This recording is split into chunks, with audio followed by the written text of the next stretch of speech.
Katika nchi ya Usi, aliishi mtu mmoja jina lake Ayubu. Ayubu hakuwa tu tajiri wa kutupwa mwenye maelfu ya ngamia na kondoo, bali alikuwa mtu mnyoofu aliyemcha Mungu kwa moyo wake wote. Alikuwa na watoto 10 na furaha ilitanda katika hema zake. Lakini mbali na macho ya kibinadamu, katika kumbi za mbinguni, mjadala mkuu ulikuwa ukiendelea. Shetani alidai kuwa Ayubu alimtumikia Mungu kwa sababu tu ya baraka zake. Mnyime kila kitu, Shetani akasema, nawe utaona kama hata kukufuru.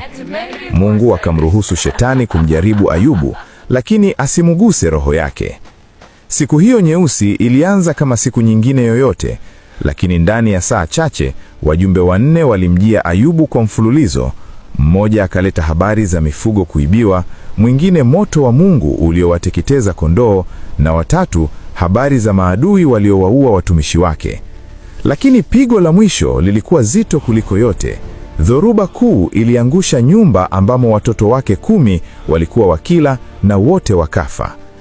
Ayubu hakupiga kelele ya laana, badala yake alirarua vazi lake, akanyoa kichwa chake na kuanguka chini, si kwa kukata tamaa, bali kwa ibada. Akasema maneno yaliyotikisa ulimwengu wa roho: mimi nilitoka tumboni mwa mama yangu nikiwa uchi, nami nitarudi huko uchi. Bwana alitoa na Bwana ametwaa, jina la Bwana na libarikiwe. Shetani hakuridhika. Alimpiga Ayubu kwa majipu mabaya tangu utosi hadi unyayo.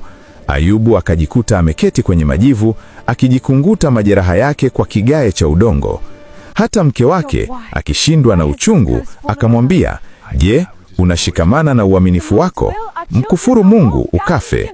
Lakini Ayubu akamjibu kwa utulivu, je, tupokee mema mkononi mwa Mungu, tusipokee na mabaya?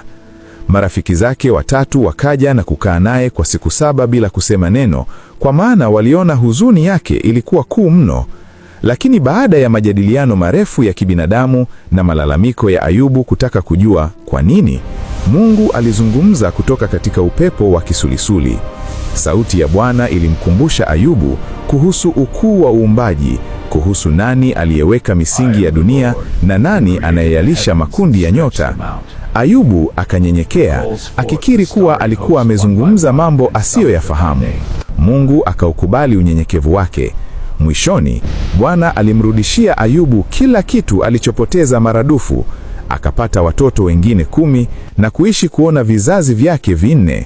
Ayubu alijifunza kuwa imani si kuhusu kuelewa kwa nini Mungu anaruhusu mateso, bali ni